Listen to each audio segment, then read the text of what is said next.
오늘 이야기는 가장 가까운 친구의 탈을 쓰고 한 가족의 일상을 10년 넘게 잔혹한 지옥으로 몰아넣은 어느 소름 끼치는 이웃에 대한 이야기예요.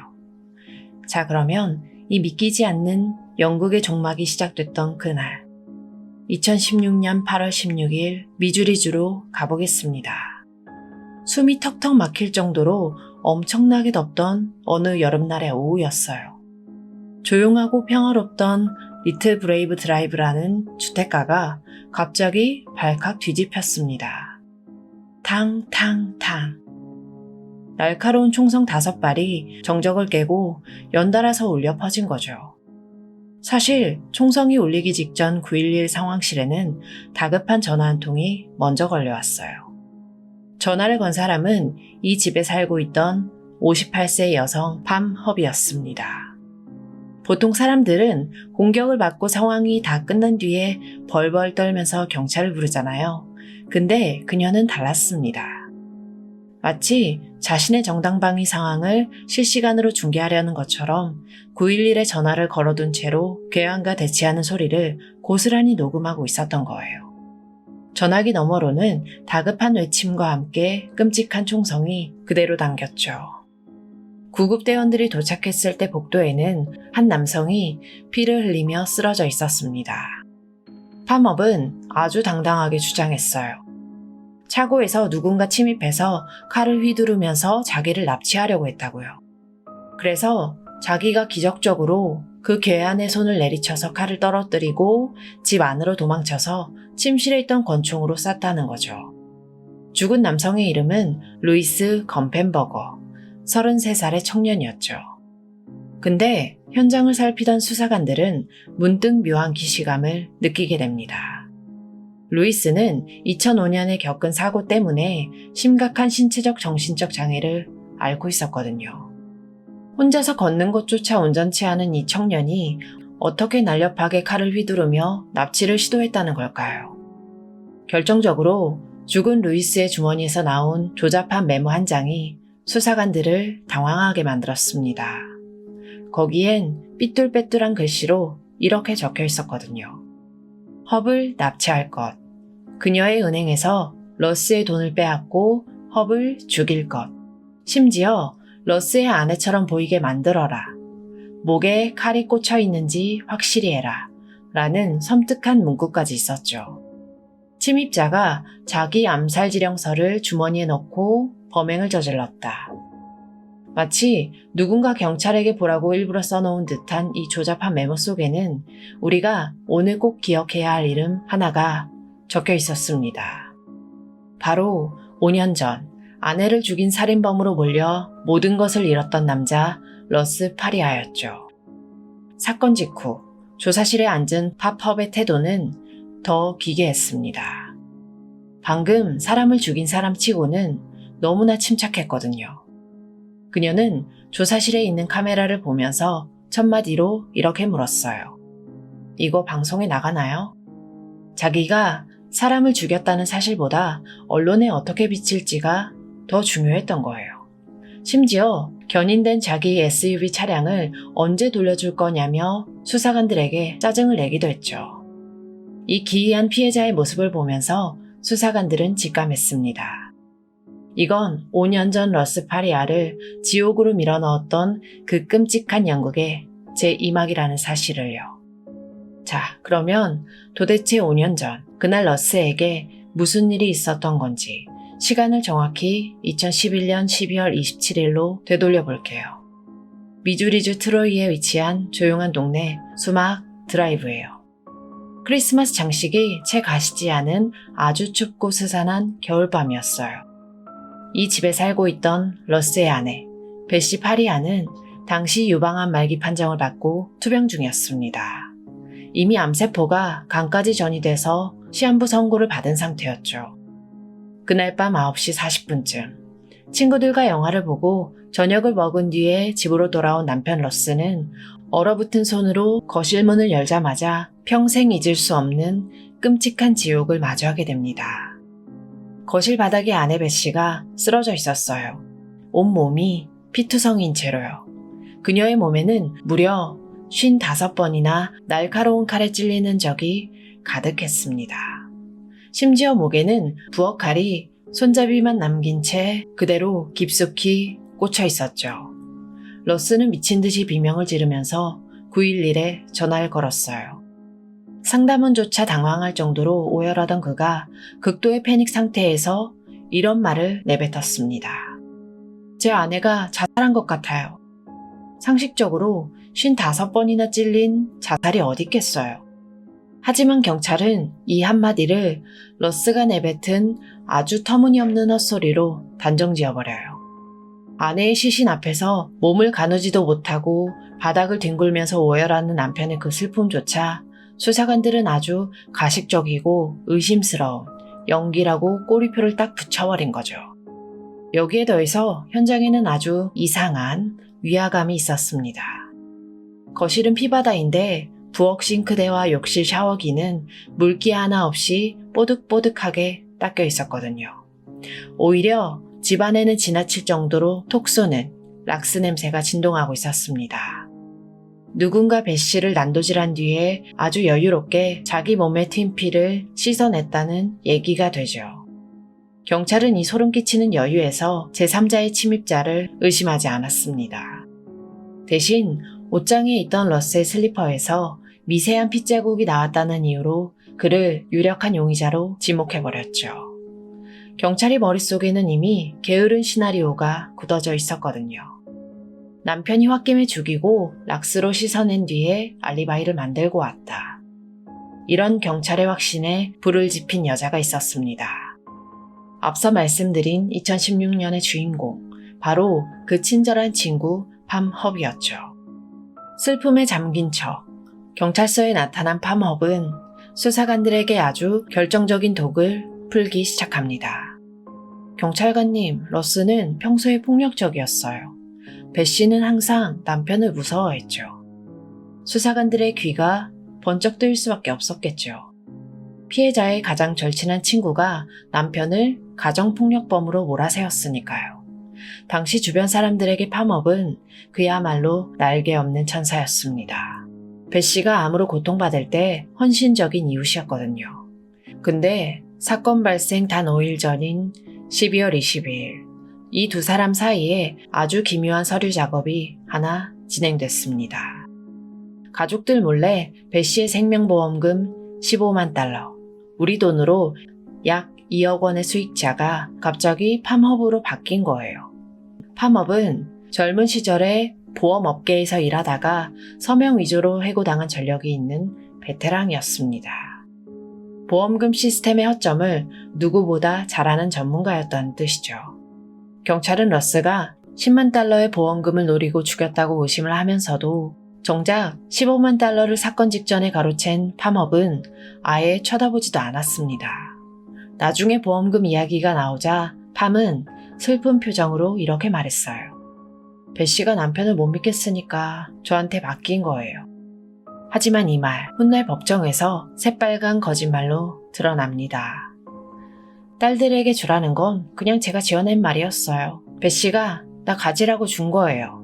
라면서 눈도 깜빡 안 하고 말을 바꿨거든요. 결국 그 돈은 딸들이 아닌 팜헙의 부동산 투기 회사로 싹 빼돌려졌습니다. 엄마를 잃은 딸들은 1원 한 푼 받지 못한 채 팜을 상대로 소송까지 걸었지만 서류가 완벽하다는 이유로 기각당하고 말죠.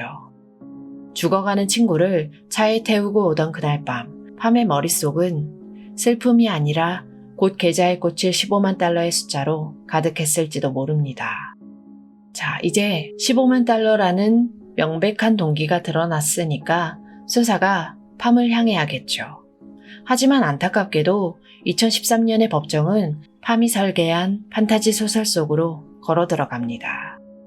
2013년 11월, 러스의 첫 번째 재판이 열렸어요. 러스의 변호인은 승리를 확신했습니다. 러스에게는 도저히 깰 수 없는 과학적인 알리바이가 있었거든요. 사건 당일 저녁 러스는 현장에서 30km 떨어진 친구 집에서 영화를 보고 햄버거를 샀어요. 영수증도 있고 기지국 위치 추적도 완벽했죠. 근데 검사는 아주 황당한 논리를 들고 나와요. 이 모든 건 러스와 친구들이 벌인 궁극의 역할극입니다. 러스가 살인을 저지르는 동안 친구들이 휴대폰을 대신 들고 다니면서 알리바이를 조작했다는 거예요. 정말 코미디 같은 소리죠. 하지만 더 기가 막힌 건 경찰의 태도였어요. 현장 사진을 찍은 카메라가 하필 고장이 나서 인화가 안 됐다는 등 말도 안 되는 핑계를 댔거든요. 판사 역시 러스의 목을 조르는데 합세했습니다. 변호인이 팜의 수상한 보험금 수익자 변경 사실을 꺼내려고 하자 판사는 나무 망치를 두드리며 기각해버려요. 팜에 대한 증거는 이 법정에서 다룰 수 없습니다. 결국 배심원들은 팜이 범인일 수 있다는 사실을 단 하나도 듣지 못한 채 남편이 폭력적이었다 라는 팜의 거짓 증언만 믿고 러스에게 유죄를 선고합니다. 무고한 남편 러스는 가석방이 없는 종신형을 선고받고 차가운 철창 안으로 끌려갔어요. 이 모든 상황을 지켜보던 팜은 속으로 얼마나 비웃었을까요? 자신의 거짓말에 온 동네 경찰과 판사까지 놀아나는 걸 보면서 그녀는 이제 자신이 법보다 위에 있다고 완벽하게 확신하게 돼요. 근데 말이죠. 팜업은 단순히 말로만 거짓말한 게 아니었어요. 러스의 숨통을 끊어놓기 위해서 아주 결정적인 디지털 소품까지 직접 제작했습니다. 사건 수사 당시 팜은 경찰을 집요하게 닥달했어요. 형사님, 배씨 노트북 확인해 보셨어요? 거기 분명히 중요한 내용이 있을 텐데. 결국 경찰이 배씨의 노트북 폴더를 뒤지다가 문서 파일 하나를 찾아내는데요. 거기에는 소름 끼치는 한 줄이 적혀 있었습니다. 남편이 나를 죽일까봐 너무 두렵다. 이 문서는 러스의 유죄를 확정짓는 스모킹건이 됐습니다. 근데 나중에 디지털 포렌식 전문가들이 이 파일을 뜯어보니까 기괴한 진실이 드러나요. 해당 문서가 작성된 프로그램 버전이 뜬금없이 워드 97이었던 거예요. 하지만 배씨의 노트북에는 애초에 워드 97 같은 구형 프로그램이 설치된 적이 없었습니다. 게다가 수천 개의 파일 중 오직 이 문서만 작성자가 알 수 없으므로 기록되어 있었어요. 누군가 밖에서 구형 컴퓨터로 소설을 쓴 다음에 USB에 담아서 배씨의 노트북에 몰래 옮겨놨다는 명백한 조작 증거였죠. 배씨의 집을 마음대로 드나들고 비밀번호를 알 수 있을 만큼 가까웠으며 이 문서가 있다는 걸 경찰이 찾을 때까지 끈질기게 부추겼던 단 한 사람. 네, 바로 팜이었어요. 그녀는 수사관들의 답정너식의 심리를 너무나 잘 알고 있었어요. 자기가 던져준 달콤한 먹잇감을 경찰이 의심 없이 집어삼킬 거라는 걸 계산한 거죠. 하지만 완벽해 보였던 이 영국 무대에 드디어 서서히 금이 가기 시작합니다. 지역 방송국 기자가 그녀의 과거를 파헤치면서 또 다른 죽음의 그림자가 드러났거든요. 기자가 파헤친 팜의 뒷조사 기록에는 배씨 사건 말고도 아주 섬뜩한 죽음이 하나 더 있었습니다. 바로 그녀의 친어머니 셜리 노이먼의 죽음이었죠. 2013년 10월 말, 러스의 첫 재판이 열리기 직전이었어요. 치매와 관절염으로 혼자서는 걷지도 못하던 77세의 셜리 할머니가 요양원 3층 발코니에서 추락해서 숨진 채 발견됩니다. 당시 알루미늄 난간은 완전히 박살나 있었고요. 여기에서 소름 돋는 사실이 몇 가지 있습니다. 할머니가 돌아가시기 전날 팜의 집에서 하룻밤을 보냈다는 점. 그리고 팜이 요양원에 할머니를 모셔다 주면서 직원들에게 이렇게 당부했다는 점이에요. 오늘 밤이랑 내일 아침까지는 절대 엄마 방에 찾아가지 마세요. 다음날 할머니는 차가운 바닥에서 시신으로 발견됐습니다. 부검 결과 셜리의 몸에서는 수면제인 졸피뎀이 정상치의 8배나 검출됐어요. 혼수 상태나 다름없는 관절염 노인이 스스로 비틀거리면서 걸어나가서 금속 난간을 박살내고 추락했다. 이건 과학적으로 불가능한 일이었죠. 게다가 팜은 생전에 어머니를 두고 이런 말을 영상으로 남겼습니다. 우리 엄마는 $50만 가치가 있어요. 돈이 목적이었다면 힘이 센 배씨보다 엄마를 노리는 게 쉬웠겠죠. 자신의 어머니의 목숨값을 상품처럼 계산하고 있었던 거예요. 실제로 팜은 어머니가 죽고 보험금 12만 달러를 챙겼습니다. 경찰에 익명의 투서까지 날아왔지만 수사관들은 요양원 측의 거부로 감식도 안 했고 팜을 부르지도 않았어요. 그저 할머니가 평소에 걸음이 불안정했죠? 라고 묻고는 사고로 퉁쳐버린 거죠. 배씨 사건부터 어머니 죽음까지 무능한 시스템은 그녀에게 연달아 면죄부를 줬습니다. 하지만 팜의 이 오만한 확신은 이제 곧 산산조각 나게 돼요. 드디어 러스의 재심이 결정되면서 그녀가 설계한 지옥의 문이 거꾸로 열리기 시작했거든요. 자기가 신이라도 된 줄 알았던 그 오만한 확신이 박살나는 데는 그리 오랜 시간이 걸리지 않았습니다. 완벽해 보였던 그녀의 연극 무대를 박살낸 건 무능한 경찰도 눈먼 판사도 아니었거든요. 바로 집요한 언론과 진실을 포기하지 않은 사람들의 끈기였죠. 지역 방송국 KTVI의 크리스 기자를 비롯해서 취재진들은 사건의 이상한 점들을 계속해서 파헤쳤습니다. 결국 팜이 딸들에게 주겠다던 15만 달러를 자기가 꿀꺽했다는 사실, 그리고 경찰 조사에서 그녀의 말이 계속 바뀌었다는 사실들이 언론을 통해 낱낱이 보도되기 시작했죠. 여기에서 아주 통쾌한 반전이 하나 터져요. 첫 재판 때 경찰은 러스가 911에 전화해서 오열했던 걸 가짜 연기라고 몰아붙였잖아요. 근데 언론의 재조사 과정에서 당시 러스의 전화를 직접 받았던 911 상담원이 아주 중요한 증언을 해요.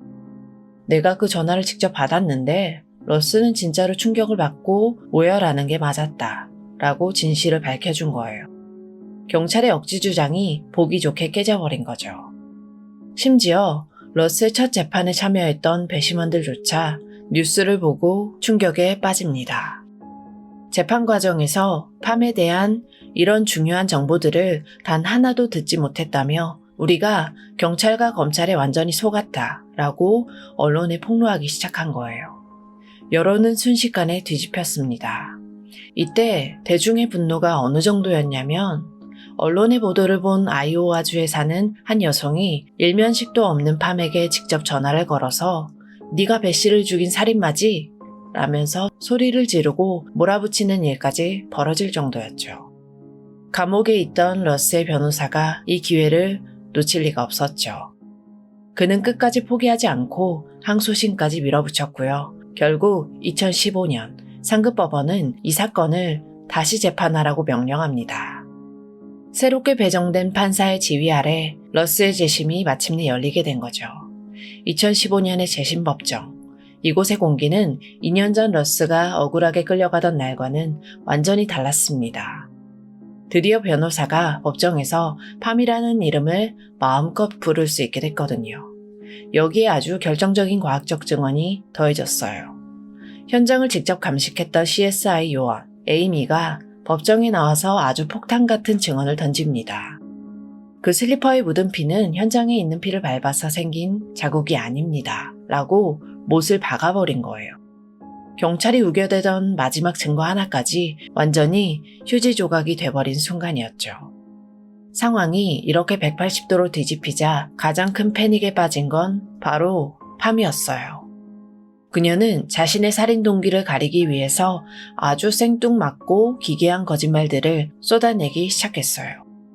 경찰 진술의 기록을 보면 그녀는 갑자기 이렇게 주장을 바꿉니다.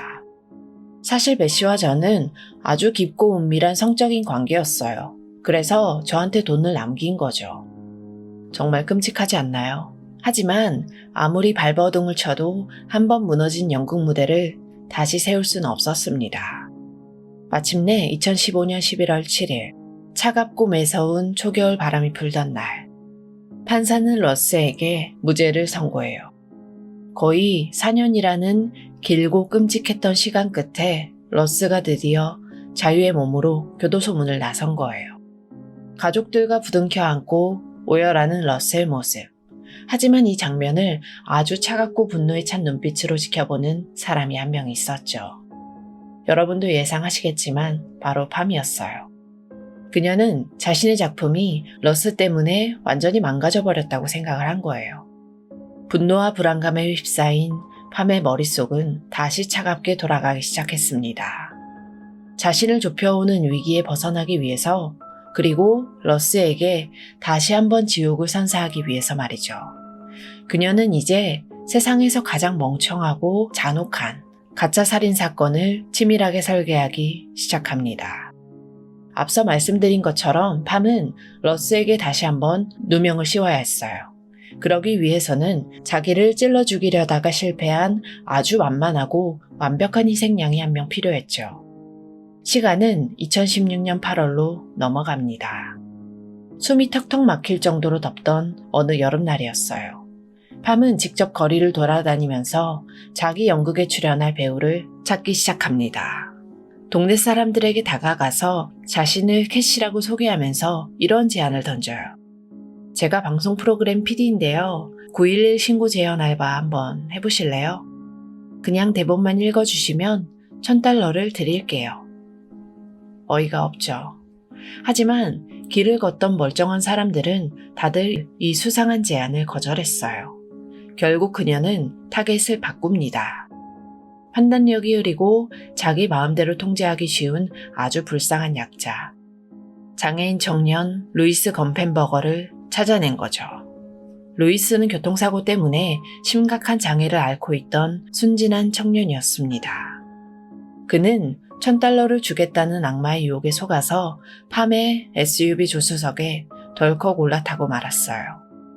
2016년 8월 16일 한낮, 팜은 루이스를 자기 집으로 데려갔죠. 여기에서 그녀가 얼마나 소름 끼치는 소시오패스인지 보여주는 디테일이 하나 나옵니다. 나중에 감식반이 보니까 루이스가 쓰러진 바로 그 자리 바닥에만 천조각 하나가 반듯하게 깔려있는 거예요.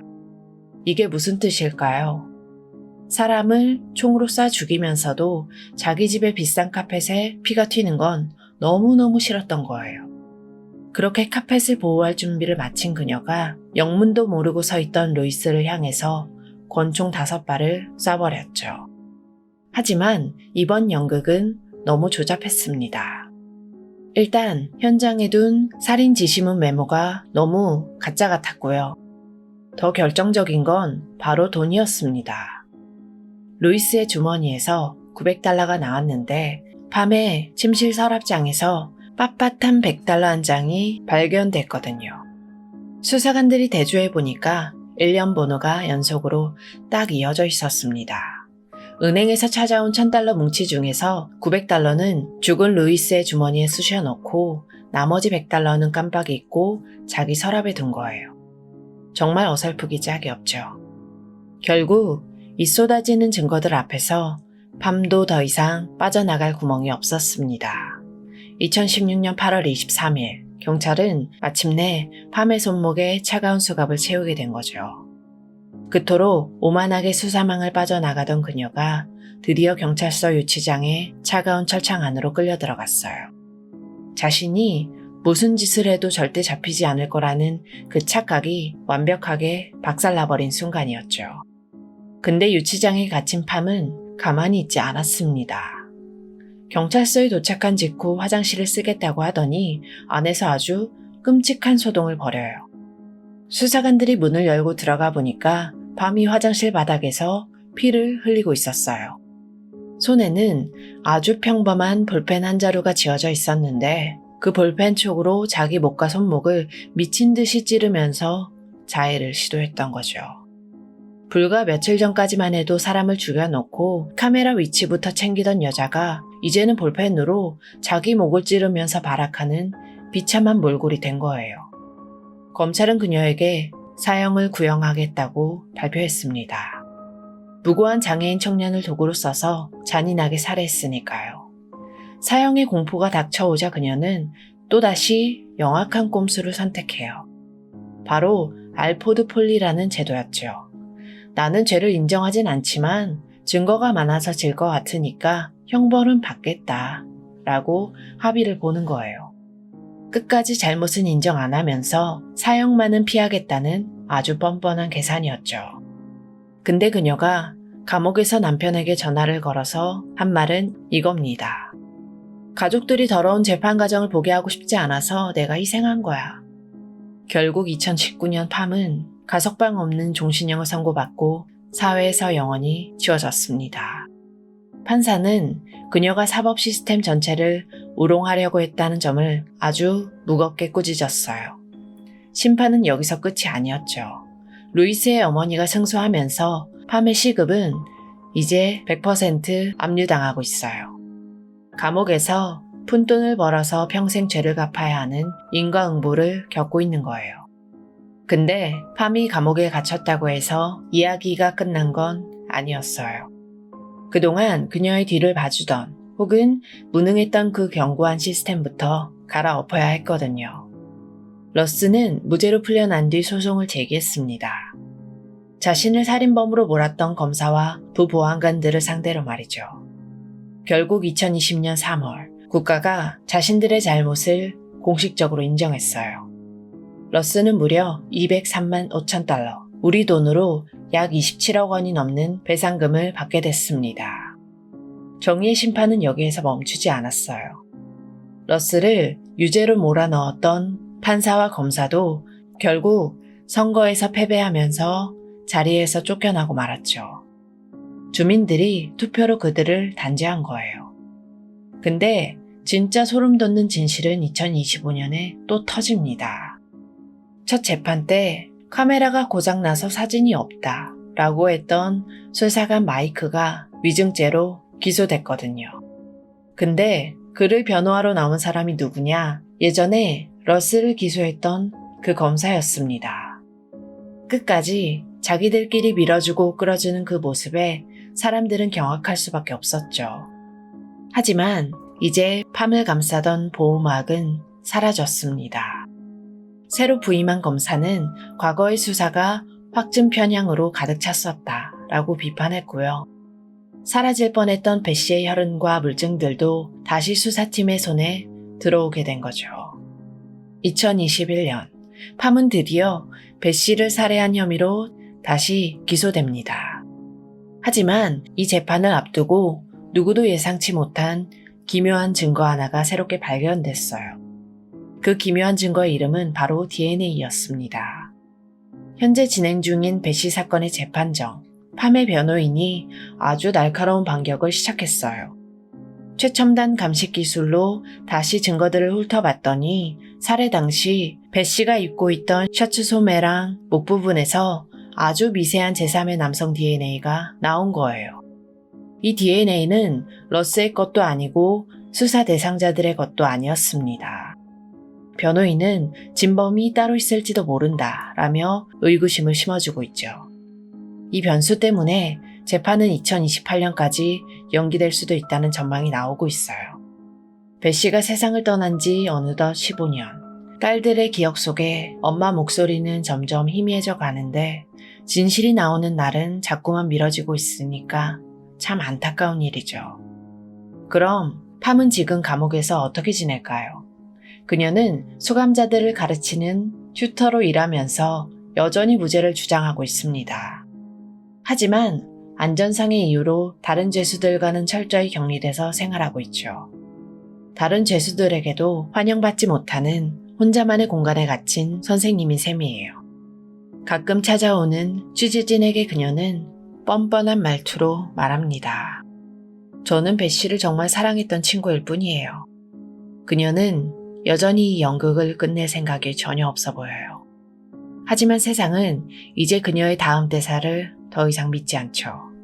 그 화려한 막 뒤에 숨겨진 추악한 괴물의 얼굴을 이미 똑똑히 봐버렸으니까요.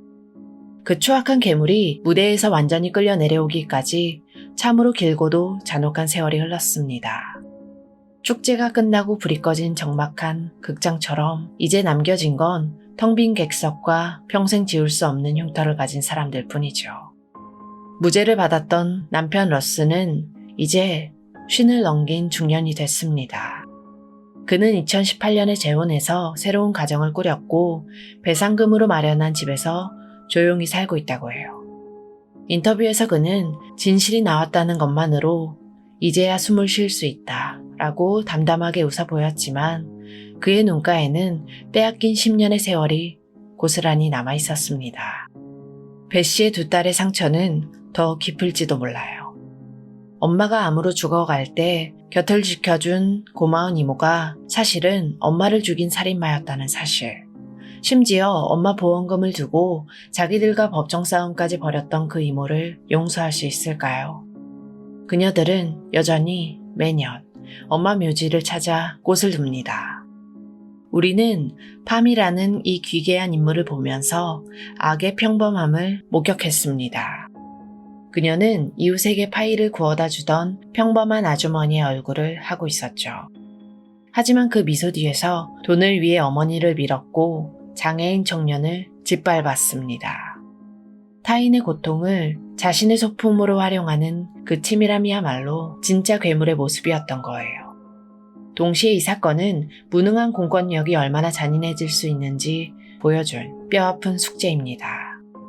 터널 시야에 빠져 답을 정해놓고 수사한 경찰과 검찰이 결국 팜이라는 괴물을 키운 거니까요. 팜의 연극은 이제 끝났지만 피해자들이 치러야 했던 대가는 너무나 컸습니다. 안타깝게 희생당한 피해자분들의 명복을 빌겠습니다. 지금까지 고요한 밤이었습니다.